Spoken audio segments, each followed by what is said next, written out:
Tena bino pe boye bola mona édition ya mardi 14 mai 2024 ya journal Ngonga Betina Mongo mokende bozui maso oyo tolengeli pona pourquoi ya lelo. Ouverture la session inaugurale, il y a 4e législature, il y a 3e république, il y a chambre haute, stopé Sénat et Salema Kibongo, Mokolo, il y a mardi 14 mai 2024, on a palais du peuple Wapi, Baïsala Kibongo, bureau provisoire Oyo et Kokamba Bongo, Sénat, Yango, Izali, Kokamba na mwana mboka Pascal Kindwelo. Yannick Moulengo, Abetini. Les élections sénatoriales du 29 avril 2024 ont permis de mettre en place une nouvelle législature. Et Salemi, mardi 14 mai 2024, n'a parlé du peuple, ouverture et session inaugurale, il y a 4e législature, il y a 3e république, dans la chambre haute, il y a parlement, Nyonso et Bandaki na discours, il y a secrétaire général, il y a Sénat. Simandé a présenté qui doyen d'âge, Oyo à cause de la présidente provisoire. Nakombo ya Pascal Kindwelo Lumbu, âgé à 85 ans. Peba secrétaire Mibale Kotanga, Kazadika Konde Ivan, 31 ans. Pe Moïse Ekumba, âgé à 30 ans. Bangonde Bazali Kosala, bureau provisoire ya Sénat. Sima ya présentation na Bango, Nde Baleka Kimbala Moko na installation, Wapi secrétaire général ya Sénat. A Pesaki na président Pascal Kindwelo Lumbu, marteau P constitution pour na kotanga kakawana. Yangonde et ko permettre ye ko kamba malamu na mikolo oyo bazali na yango. Si ma bureau provisoire ya Sénat ezwaki ebunga.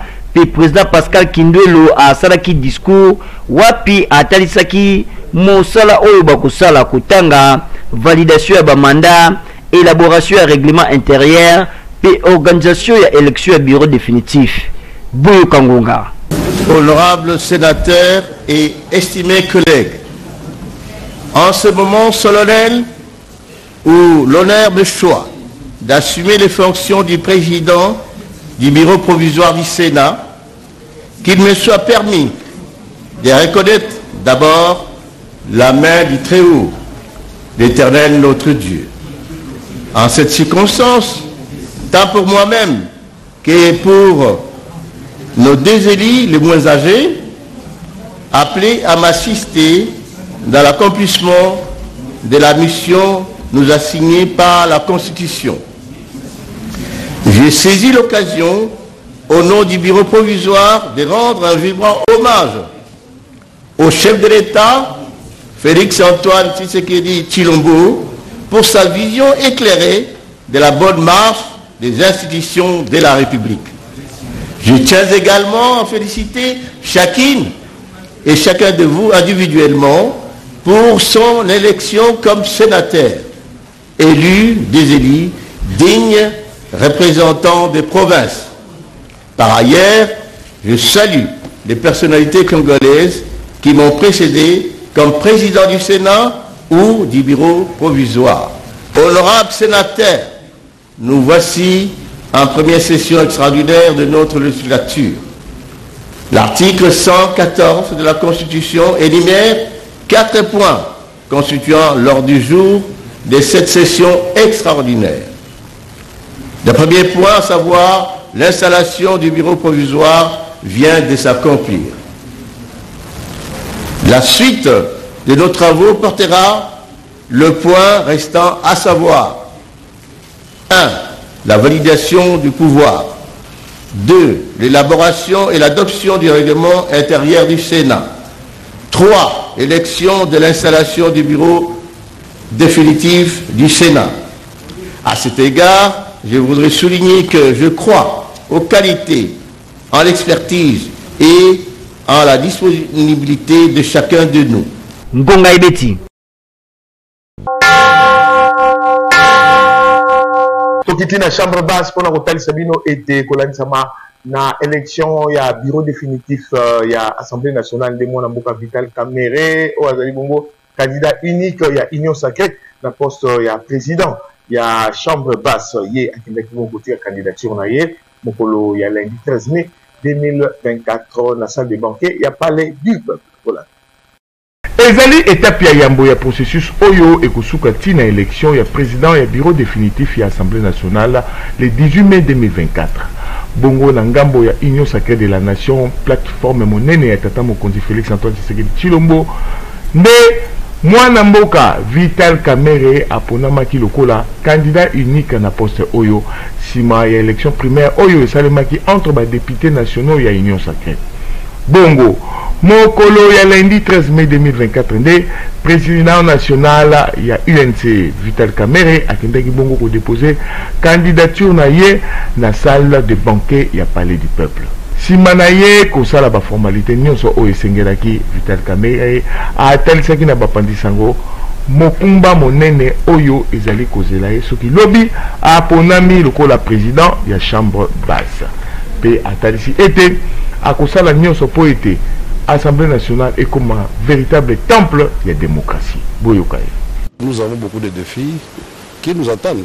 La guerre à l'Est, les défis de la pauvreté que nous devons combattre et tout le reste. Donc nous sommes une institution importante au cœur de beaucoup des enjeux. Non, je tiens d'abord à remercier tous les députés nationaux qui m'avaient fait confiance lors des primaires, en m'élisant comme les candidats unique au poste de président de l'Assemblée nationale pour le compte de l'Union sacrée de la nation. Mais je remercie aussi le président de la République qui est la haute autorité de l'Union sacrée. Le peuple congolais sera correctement représenté dans cette salle et sa voix, ses desiderata, ses cris de détresse seront relayés par les honorables députés. Ça sera un véritable temple de la démocratie. Rendez-vous et Pesami Bongo le 18 mai 2024 pour la Koyeba Banani Bakokamba bureau définitif ya Assemblée nationale pour la Bolamo Yaba Kongomani. Ngonga Ebeti.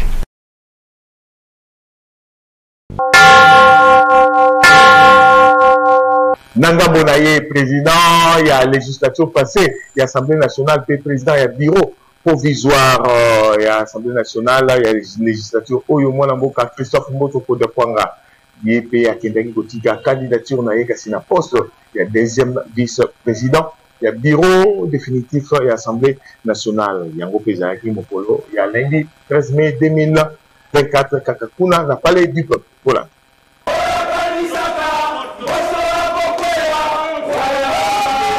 Ambiance ezalaki ya kafu kafu mokolo ya lundi 13 mai 2024 na Palais du Peuple na bokomi ya président ya bureau provisoire oyo ba député ba mesana kobenga Joe Biden tolobi mwana mboka Christophe Mboso Kodiakwanga atako alongaki te na ba primaire oyo esalemaki pour na poste ya président ya Assemblée nationale. Le patriarche Christophe Mboso Kodiakwanga akendaki bongo kotika candidature na ye na poste ya deuxième vice-président pour na élection ya bureau définitif oyo kosalema le 18 mai 2024.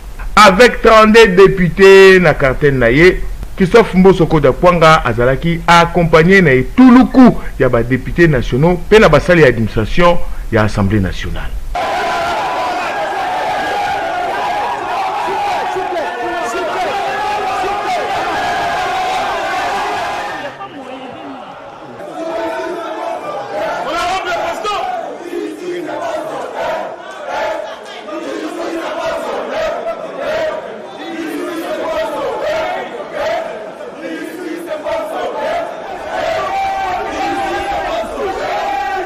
Bongo simana ye kosala ba formalité nyonso mwana mboka Christophe Mboso Kodiakwanga atalisaki ete aye bongo kotika candidature na ye na kombo ya majorité parlementaire oyo ezali bongo na kati ya Union Sacrée pe abetisete ete azali kaka accompagné na 32 députés oyo bazali na kati ya cartel na ete kasi na etuluku ya population oyo batia elikia tope oyo bandima expérience oyo ye azali na yango.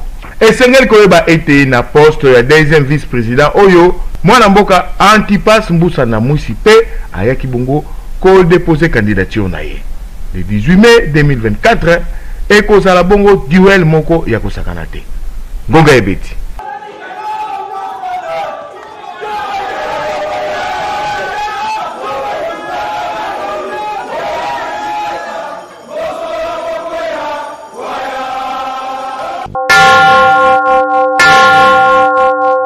Maman Caroline Bemba ye pe akendaki bongo kotika candidature na ye pour na poste ya questeur adjointe ya bureau définitif ya Assemblée nationale singo koyeba ete ye pe azali bongo candidate oyo Union Sacrée eponaki pour na poste wana tokozongela yango na ba détail na ba édition na biso ezali koya pour la construction dossier ya élection ya bureau définitif na Assemblée nationale singo koyeba ete mwana mboka président Modeste Bahati Lukwebo Ouazali Bongo, président national, il y a AFDC, il a saisir Bongo bureau provisoire, il y a Assemblée nationale, ça a été à retirer.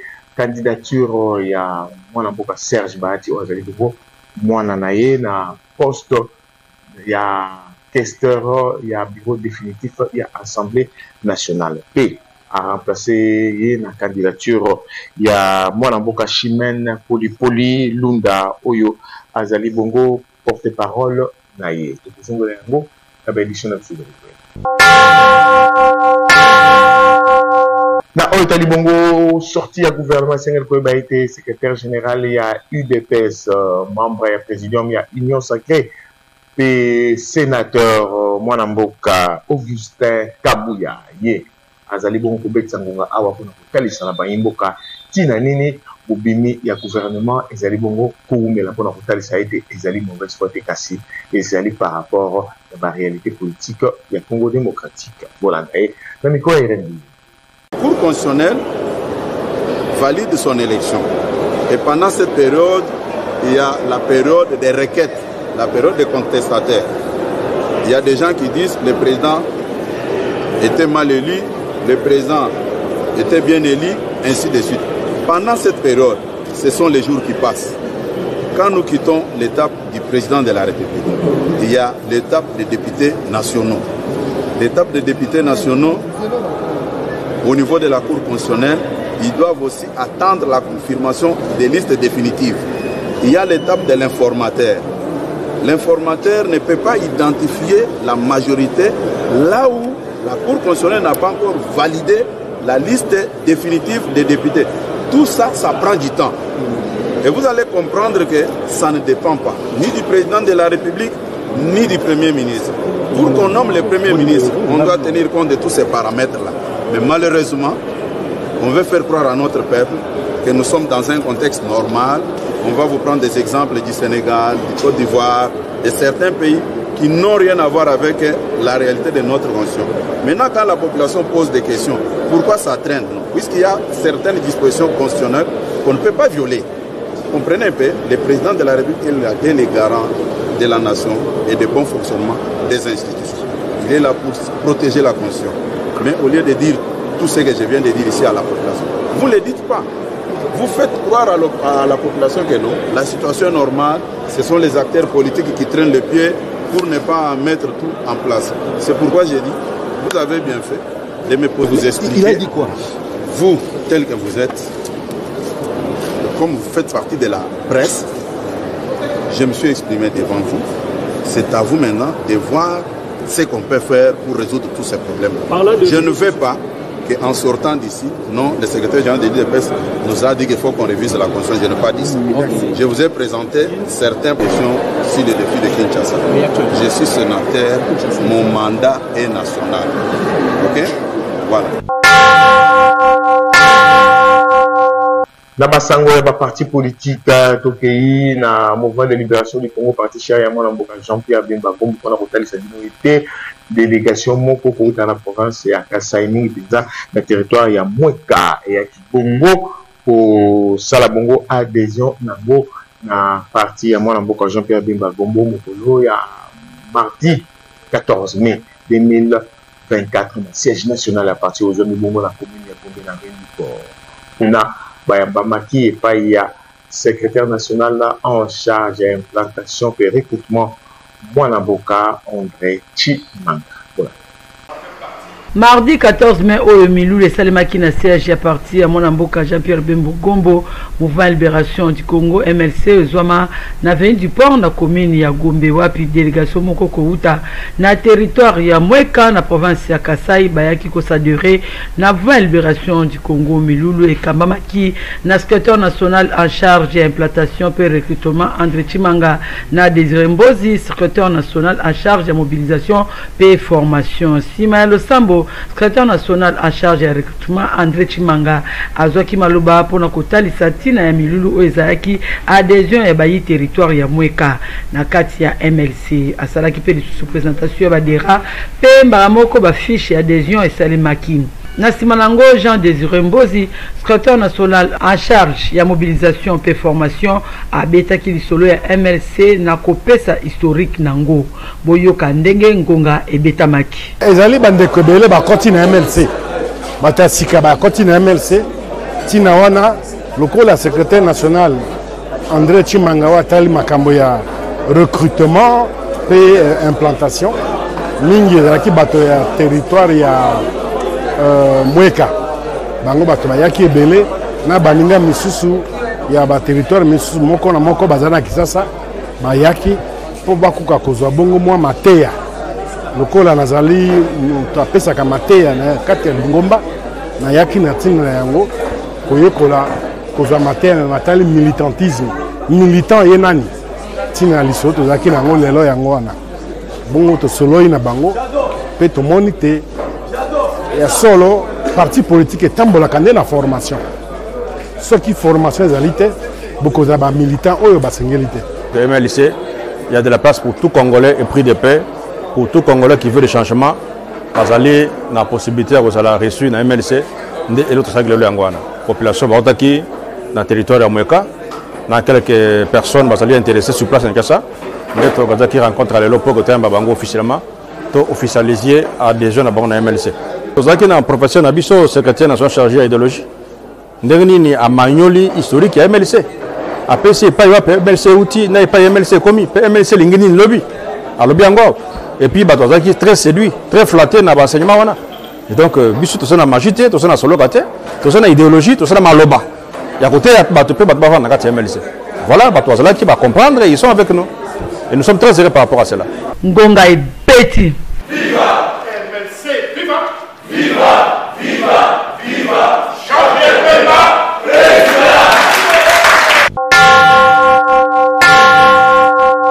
Si Manabango kosala adhésion na mouvement de libération du Congo, moko ya bayi délégation ya territoire ya Mweka na province ya Kasai ezanga te kobetsa. Boyoka. Tina na biso awa ezali adhésion d'une manière officielle na kati ya mouvement ya libération du Congo.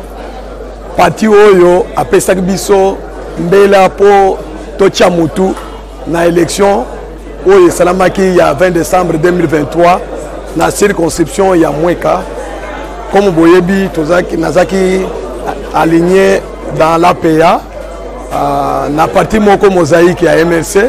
Maintenant na eko sepela kokota na parti munene parti maire ya APA lokola MLC de façon que bitumba eko baliboso pour to soutenir mwana mboka Jean-Pierre Mbemba oyo tozali ko remercier mingi na effort na ye o asalaki po to koma tina cour constitutionnelle na ba recours appuyer biso apesa ba avocat na biso bokasi ya kolandela dossier ti na niveau to koma ki wana nde yango tomoni importance ya koadhérer d'une manière officielle na ba oyo tozosala bango musala sur demande ya base électorale na biso ya circonscription na biso ya Mweka nde yango monaki biso to ye awa comme na moni mwana mboka Jean-Pierre Mbemba azali mwana mboka wa alingi Congo mingi c'est un nationaliste moto oyo alingi Congo azala Congo moto ozo défendre intérêt ya Congo moto wapi aza komi effacer pour l'intérêt général aboyi proposition nyonso oyo bamindele bapesaki po amema minduka a déstabiliser mboka mais andimi ko sauver intérêt général ya mboka tala ndenge azali kosalisa sur le plan sécuritaire comme mboka na biso eza na maboko ya banguna une partie ya territoire na biso eza maboko ya banguna tala mwana mboka Jean-Pierre Mbemba ndenge asepeli a soutenir mwana mboka Félix Tshisekedi po ba mener mboka pona ko sauver intérêt ya Congo ezala groupe ezala bomoko Congo ezala divisé te nde yango na lobby non c'est quelqu'un de soutenir nde na ye na motema nanga mobimba pona ko accompagner mwana mboka Jean-Pierre Mbemba na bitumbo azanango pembeni ya chef de l'état. Pour ça la éducation pour la route Sabino était grande finale, il y a concours, il y a épellation, il y a élèves, il y a primaire, il y a 7 sites, il y a complexe scolaire American Academy of Excellence et Salema du Bongo. Mokolo, il y a lundi 13 mai 2024 na AAE 7 na commune Yanjili Wapi, élèves, il y a complexe scolaire AAE 4 ndé Balonga Kibongo na Momekano. Boyoka Bongo. Christian Makutu na Bilili pe Yannick Moulengo na Mongongo. Boyoka. American Academy. Ezalaki momamoko inoubliable wapi mobange na grande finale ya 4e édition ya concours d'épellation ya élèves primaires ya 7 sites mobimba ya l'école complexe scolaire American Academy of Excellence et salimaki na moko ya basiti ya AE oyo ezomi na Njili na quartier 8 na balabala Batandu nyoso na initiative ya honorable promoteur Hermas Itina Mayamba moto oyo azwa mokumba ya bilenge na changu na mabuku milulu salimaki na présence ya ba parents ba élèves ba lakisi ba autorité provinciale ya EPST pe ya mbuka sima ya moya circonstance présentation et salimaki et pa ya monsieur Richard Congo oyo azali directeur ya bekon nyoso ya AE abandaki nanu na koyamba honorable promoteur Hermes Itina Mayamba pe basusu awa émotion ezalaki ya makasi ko banda na ba élève kino na ba parents tangu ba mambo ya jiri ba pesa kinzela na concours ezalaki opesi mbwa aboyi wapi ba élève mususu maya misu etambola kibango na suka ya concours élève ya AE 4 nde abimaki molongi bongo oyo abibaki 3e pe 2e ba latisa kibango médaille pe ba pesa kibango ba sac oyo ezali na ba kit complet bongo pona premier yemoko l'homme dynamique honorable promoteur Hermas Itina Mayamba a latisa ki médaille a pesa ki sac oyo ezali na ba kit complet pe a pesa ki trophée na suka élève oyo longa ki atombola ki yango na esengo nyonso boyo kangonga ezali vraiment initiative oyo ba promoteur nyonso il faut ba zo yango eza une très bonne manière ya ko booster génie ya bana ya ko pousser bana po ba comment ya ko réfléchir po ba comment ya ko sala makambu ndenge sengeli ndenge ya kokoma et puis ndenge pe ya koloba ande tinga mwana ngotanga ala na monya ngo eza bien po et pousser mwana toujours ya ko lire et tout ba livre ba document azotanga ngo omona ke et to ba tout un plus et pas mwana susina eza a apporté un plus naé pour briser la chaîne de la pauvreté. Voilà l'éducation malamu à tena bekol naé pour na bana na kuya mukie et tout le monde ndenge bana bazo ko epelé ba mot na français. Vraiment c'est magnifique. Actuellement en Njili, les écoles American Academy of Excellence, ils ont apporté une plus-value na connaissance et l'éducation ya bana. Bientôt là, toujours tendre déjà vers la fin de l'année. Et quelques mois après, tu vas assister à une nouvelle rentrée scolaire. Nous avons des parents qui enregistrer, inscrire massivement dans l'école numéro 7, où ils allaient à la commune Yanjili, quartier 8. Ngonga Ebeti.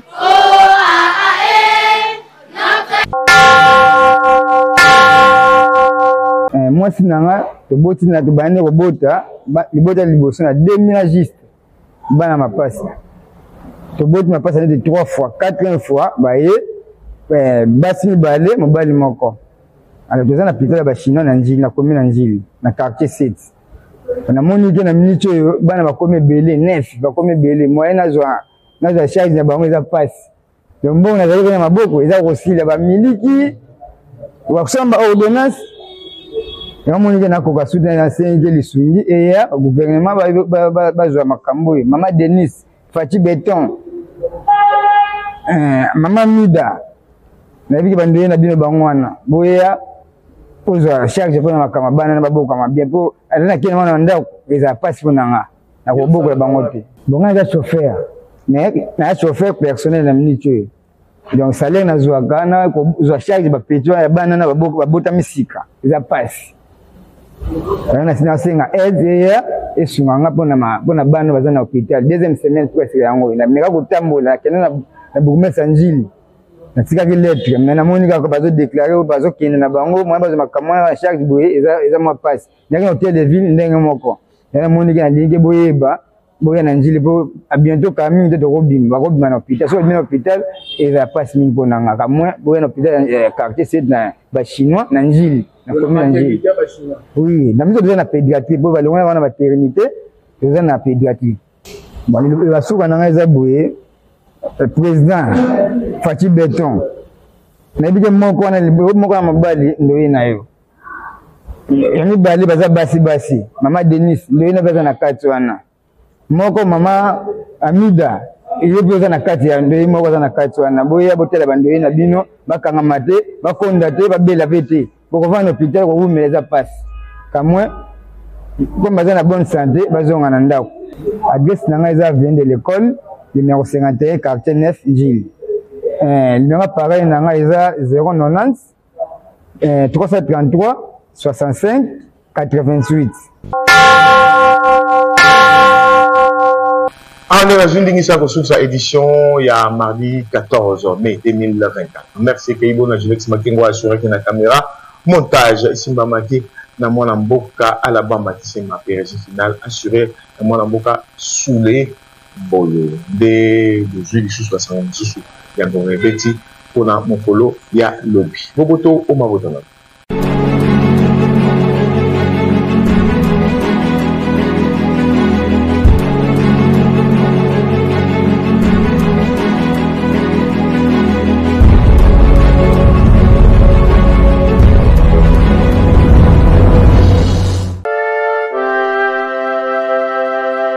Libota bokingo pe bokambanza bazali na mawa ya koyebisa baninga pe bayebani na bango mingi na communauté ngele ya ntano liwa ya mwana papa noko koko na kombo ya Epifane bokingo bokole oya kufakisa medi 24 mai 2024 na Kinshasa na nzela bokona tango molayi.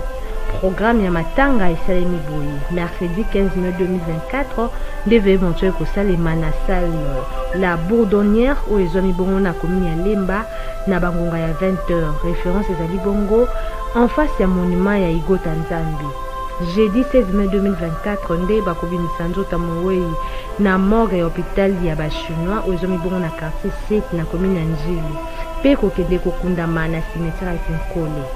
Ben ya consolation ekozala servi na salle Bourdonnière kaka na Lemba. Communiqué oyo etelemi mokolo to na famille.